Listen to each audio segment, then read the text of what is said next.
Hello students. Thermodynamics पढ़ते पढ़ते students का एक कॉमन क्वेरी सामने आता है कि ग्राफिकल क्वेश्चंस को कैसे हैंडल किया जाए। एक्चुअली ग्राफ थर्मोडायनेमिक्स का बहुत ही अहम हिस्सा है और कई सारे सवाल कॉम्पिटिटिव एग्जाम्स में ग्राफिकल होते हैं। जिन स्टूडेंट्स को ग्राफ की भाषा अच्छे से आती है उन्हें क्वेश्चन करने में ज़्यादा दिक्कतें नहीं आती।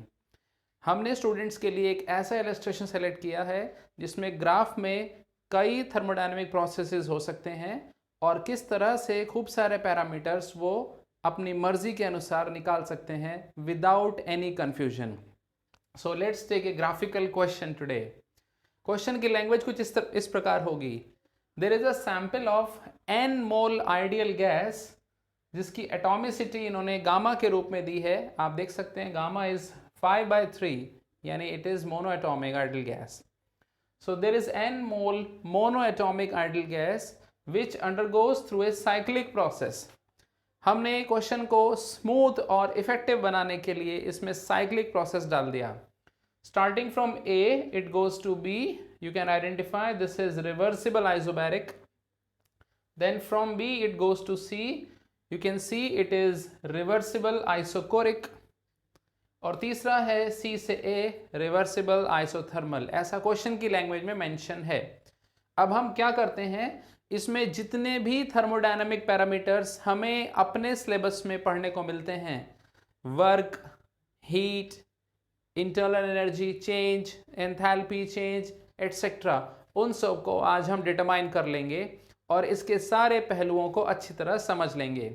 ऐसे सवालों को कैसे करना चाहिए, तो स्टूडेंट को सबसे पहले ग्राफ को पूरे गौर से देखना चाहिए।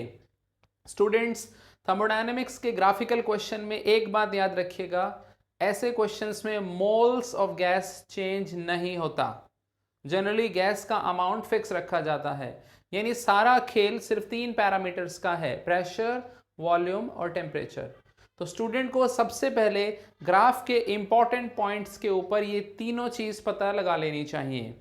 जैसे कुछ ऐसे देखिए, पॉइंट ए पर प्रेशर है P0, वॉल्यूम है V0, तो हम मान लेते हैं इसका टेम्परेचर T0 है। So this is the first coordinate of the graph, P0 V0 T0, right. और हम आइडियल गैस इक्वेशन हमेशा अपने साथ रख सकते हैं, ना जाने इसकी कब जरूरत पड़ जाए। ओके, अब आप इधर आ जाइए, प्रेशर सेम है, आप देख सकते हैं मोल्स तो चेंज होते ही नहीं, प्रेशर सेम है, तो वॉल्यूम अगर चेंज हुआ तो डेफिनेटली टेम्परेचर भी चेंज हुआ होगा, दैट इज चार्ल्स लॉ। तो आप देख सकते हैं वॉल्यूम डबल हुआ है तो टेम्परेचर भी डबल हुआ होगा, यानी यहाँ कंफर्म हो गया दिस इज 2T0। आप ये चीज़ PV&RT से भी निकाल सकते हैं। कैसे? आप B पॉइंट के लिए P0 into V dash is equal to NR T0 रख दीजिए, और जब आप V डैश को 2V0 रखेंगे तो आपको टेम्परेचर की वैल्यू 2T0 मिल जाएगी, जो यहाँ अपने T डैश के बराबर मानी होगी। तो B का कोऑर्डिनेट हमें समझ में आ गया, P0 2V0 2T0। अब आइए C पॉइंट पर, आप देख सकते हैं अब वॉल्यूम चेंज नहीं हुआ, यानी ये वाला हिस्सा फिक्स हो गया, और प्रेशर हो गया आधा, यानी B के मुकाबले C का टेम्परेचर आधा हो गया। तो B पर पहले से ही 2T0 था, तो ये हो जाएगा T0। और ये बात अब कंफर्म हो रही है कि C से A आइसोथर्मल है, क्योंकि यहाँ टेम्परेचर T0 के बराबर है, जो एक कांस्टेंट है। Okay, so this is the analysis of the graph, जिसमें आप एरिया निकाल सकते हैं, चेंजेस निकाल सकते हैं और बहुत सारी चीज फाइंड कर सकते हो। One more formula of heat capacity Cp, क्योंकि ये मोनोएटॉमिक आइडियल गैस है तो you have Cp is equal to 5R/2। Another formula Cv, since it is monoatomic, this is the formula Cv equal to 3R/2। मत भूलिए state functions के फॉर्मूले, internal energy में change always always equal to NCV delta T, enthalpy में change always always equal to NCP delta T। So graphical questions में आपके ये tool सबसे पहले आ गए, यानी सवाल पढ़ते से ही आप पहले ग्राफ का पूरा जायजा लीजिए, सारे प्रोसेस पहचानिए और उस ग्राफ के अंदर जितने भी इंपॉर्टेंट कोऑर्डिनेट्स पॉइंट्स हैं उनके ये पैरामीटर्स असाइन कर दीजिए, ताकि आपको चेंजेस निकालना आसान हो जाए। अब हम अपनी केमिस्ट्री में थर्मोडायनेमिक्स के सुडोकू की ओर बढ़ेंगे। So it's a puzzle. अब हम इसमें वर्क, हीट, इंटरनल एनर्जी और एंथैल्पी निकालेंगे इन चार चीज़ों के लिए, ए से बी, बी से सी, सी से ए और पूरा साइक्लिक प्रोसेस। इसको शुरू करने से पहले स्टूडेंट के लिए सबसे बड़ी एडवाइस, इस पूरे चार्ट में, इस पूरे सुडोकू, इस लूडो में जीरो ढूंढिए। जीरो मतलब जिन पैरामीटर्स में कोई चेंज नहीं आया। जैसे एग्जाम्पल देखो, वर्क में एक जगह जीरो आएगा, आप देख सकते हो। ये प्रोसेस आप देख रहे हो आइसोकोरिक है, तो यहां लिख दीजिए जीरो, यानी बी से सी का वर्क जीरो हुआ। और देखिए साइक्लिक प्रोसेस के लिए इंटरनल एनर्जी होगी जीरो, साइक्लिक प्रोसेस के लिए एंथैल्पी होगी जीरो। क्यों? क्योंकि ये स्टेट फंक्शंस हैं। और चीज, डेल्टा टी की वैल्यू जहां जीरो होगी, आइडियल गैस है, तो delta E delta H zero होंगे। तो सी से ए का तापमान चेंज नहीं हुआ, तो सी से ए के अंदर ये जीरो होगा और ये भी जीरो होगा। अब मजे की बात, टोटल इंटरनल एनर्जी और टोटल एंथैल्पी में कोई चेंज नहीं आया, एक हिस्सा जीरो है, यानी ये दोनों पार्ट्स एक दूसरे के ऑपोजिट साइन के आने वाले हैं, जो हम फाइंड करके वेरीफाई करेंगे। So let us begin our journey. Okay, अच्छा एक चीज और मेंशन कर दूं, इसमें कहीं एडियाबैटिक प्रोसेस नहीं है, यानी क्यू में कहीं भी जीरो नहीं आने वाला। So let's go ahead. Isobaric का वर्क निकालते हैं। आप देख सकते हैं this is the area of the height rectangle, तो height is P nought and base is v naught and sign is minus because it is expansion. So this is p naught v naught, right? Next, इसके लिए तो zero है। C से A का देखिए, हमें याद है रिवर्सिबल आइसोथर्मल का आंसर होगा n r t naught ln 2। ये कैसे आया देखिए, फाइनल वॉल्यूम v naught है क्योंकि आप C से A पर गए हो, और इनिशियल वॉल्यूम 2v0 है, तो जो रेशियो है वो है हाफ, लेकिन एक साइन माइनस का बाहर था, minus nRT ln v final upon v initial में जब आप ये सब रख देंगे तो इट विल गेट प्लस, क्योंकि ये कंप्रेशन प्रोसेस है।